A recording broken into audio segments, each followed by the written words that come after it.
ప్రియమైన దేవుని బిడ్డలారా, మన కష్టార్జితంలో నుండి దేవునిది దేవునికి ఇస్తే మనము ఎన్నడూ నష్టపోము. మనమిచ్చిన దానికన్నా దేవుడు రెండంతలుగా ఇచ్చి ఆశీర్వదిస్తాడు. ఇది వాస్తవం.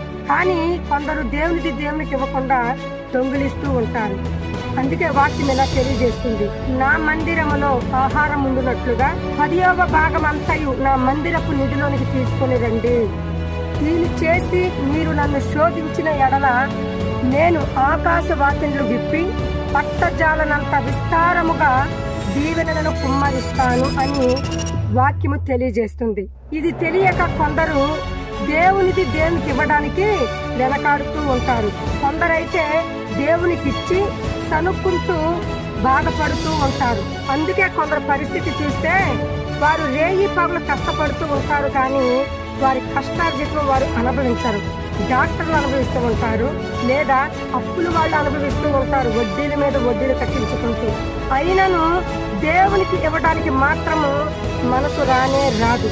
డాక్టర్లకి ఇచ్చేది, అప్పులు వాళ్ళు అనుభవించేది ఎప్పటికీ తిరిగి రాదు. కానీ దేవునికి మాత్రము మనం ఇవ్వగలిగితే మనస్ఫూర్తిగా ఖచ్చితంగా దేవుడు మనకు రెండంతలుగా ఆశీర్వదిస్తాడు. కాబట్టి దేవుడు మనకిచ్చే దానిలో నుండి నమ్మకముగా దేవునికి ఇవ్వడము నేర్చుకోండి.